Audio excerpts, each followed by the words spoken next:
Patty Starker here from WestfordCAT with a special series that focuses on regional artists that are scheduled to display their work at the Parish Center for the Arts Artist of the Month exhibitions. I recently spoke with Rick Lowe, a local ink and acrylic painter from Lowell who is inspired by his love of nature, especially landscapes from China. Rick also creates living, fully contained, self-sustaining ecospheres and Aqua Bonsai. But first I asked him about his traditional brushstroke paintings on paper. So usually for the Chinese like Asian brush painting, I'll use ink, like a Chinese ink. It's an ink kind of designed for that type of paper, and you can use various shades by how much water you add to it. You can make it yourself pretty much by it's like a stick, ink stick, and you actually use a stone and water to mix whatever shade you'd like. Let's talk about of her locks. I find that fascinating. So that's an 8-foot long painting, and you told me it's a really special paper that your wife was able to obtain, and also that the brush that you used was made from her hair, which is really romantic. No, thanks. Yeah. It's a piece of paper that it's very rare because the person who used to make it passed away, and it's a special, a particular style they used to make that type of paper. So we had a few pieces. My wife actually worked with a paper selling company that had very rare Asian papers. She got me a few of them, and they're very expensive. So I was delaying and to paint on it because I was afraid that I would ruin it, because once you start on a Chinese brush painting, you can if it's ruined, it's ruined. So I studied a certain type of painting for a while, and after a while I felt like, okay, I can try it. She was really motivating me to do it for the show, and so I finally did it. And what he used in the video that I was watching was very coarse brush, very rough. And so I was trying to figure out how can I get a brush similar to what he was using to use on that type of paper. And my wife has a very, very strong, beautiful black Greek Korean hair. So lucky woman. Yeah. I have baby hair, so yeah, lucky woman. Yeah, she hears that a lot actually. So she has a lot of it, and she's always asking me to cut it. So when I cut it there was a lot of it, and I said, I don't want to just let this waste. So I decided to try and make a brush with it. So I made a brush with it. It actually was perfect for that type of painting. So I was able to get the strokes that I was looking for with it. So that's one of the reasons the name is with her locks, because I actually made the painting with her hair.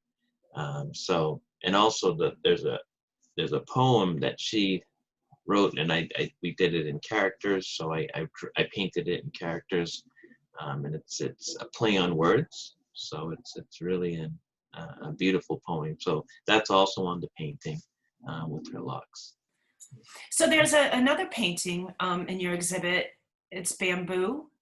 You do paint a lot of bamboo, I see. That particular one, that's on rice paper?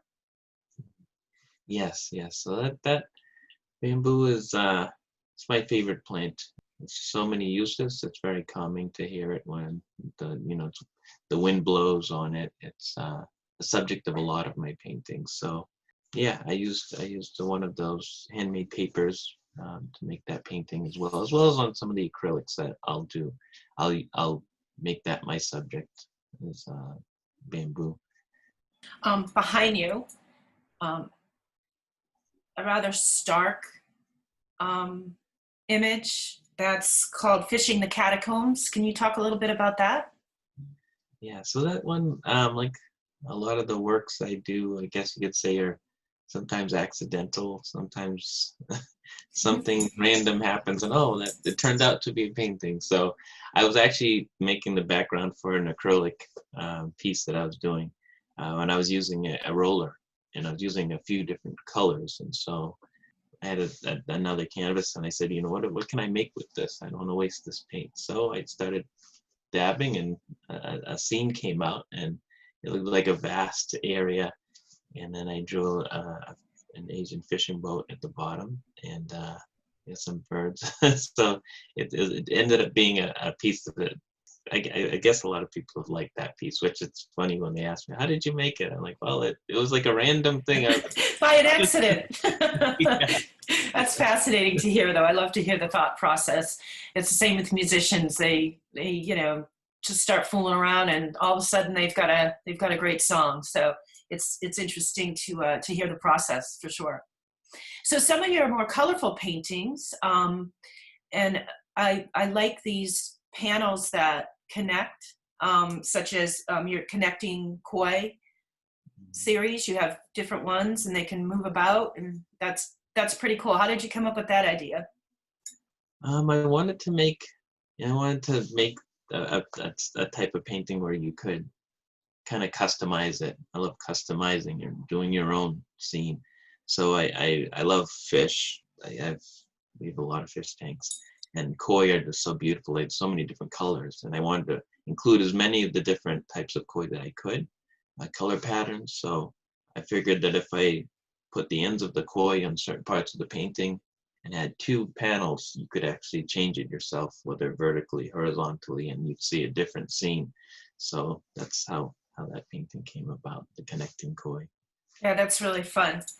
So Remnants is another connecting piece.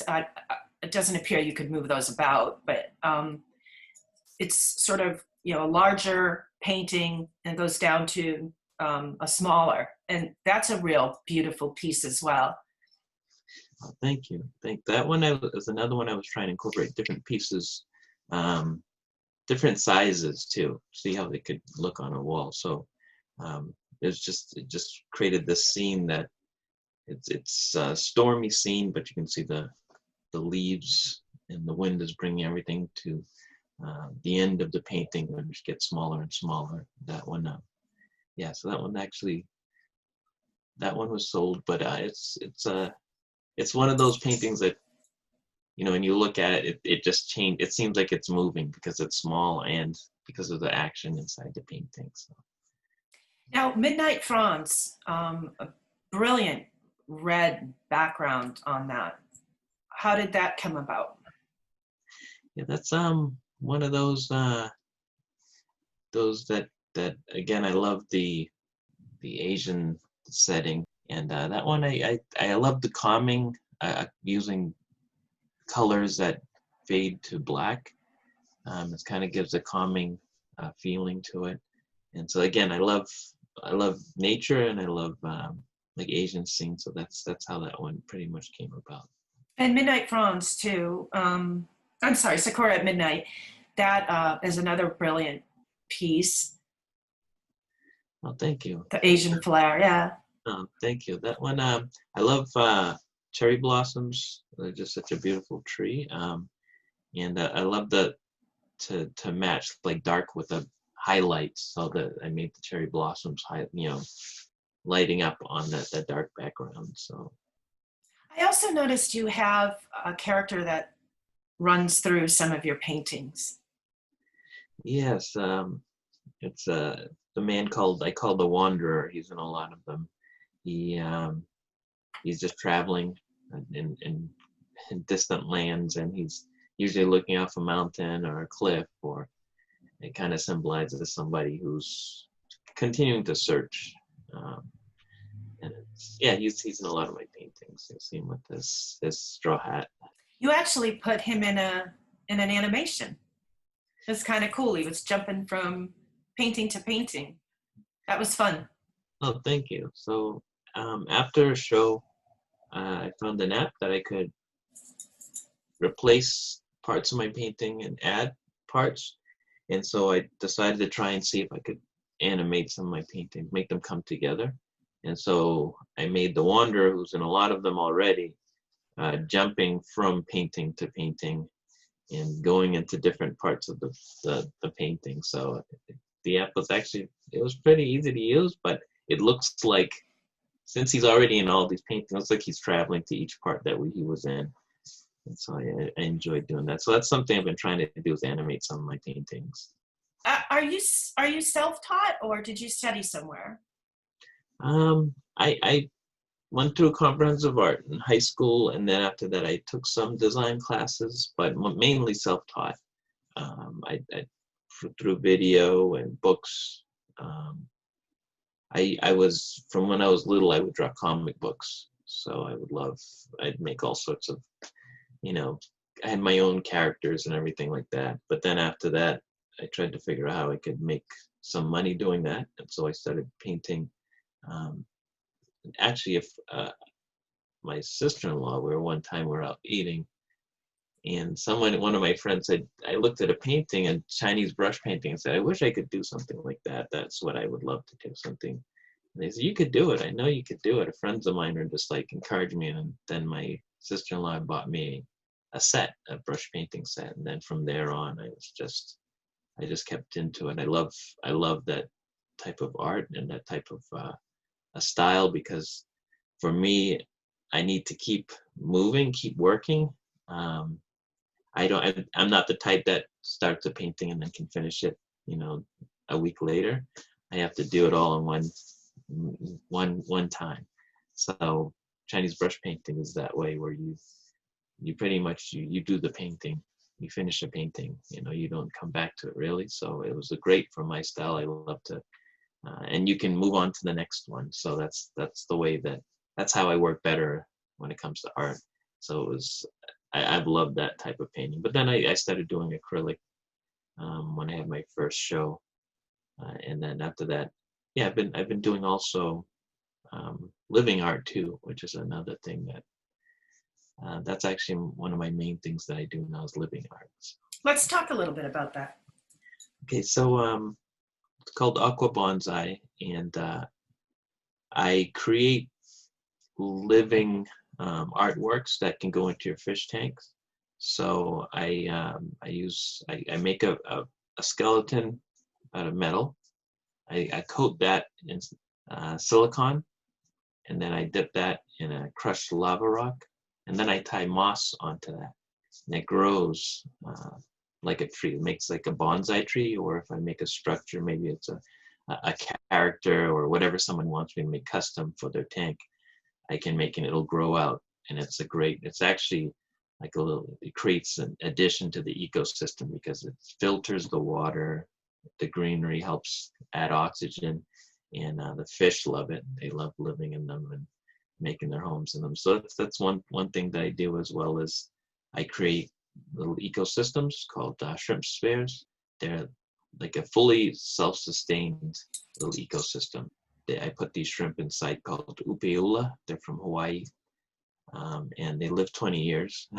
So you don't have to do anything to these little ecosystems, but top it off with fresh water when it evaporates. But other than that, the system should last 20 years or more. So it's a stress-free aquarium that you can keep without any mess. So I do those two. So Rick, how can viewers find your work, your paintings, and also the Aqua Bonsai? So you can find all the Aqua Bonsai on www.aquabonsaiaquarium.com, and you can also email me at aquabonsai@yahoo.com. So it's again aquabonsaiaquarium.com, and also you can email me at that same email address, aquabonsai@yahoo.com, for any interest in paintings or anything like that. But you can go to those sites, and also aquabonsai.etsy.com. So I'm on Etsy for my aquatic creations. So. Rick Lowe will be exhibiting at the Parish Center for the Arts in the near future. Look to the PCA website for details, and look for more spotlights on PCA exhibitors right here at WestfordCAT. I'm Patty Stalker. Thank you for watching.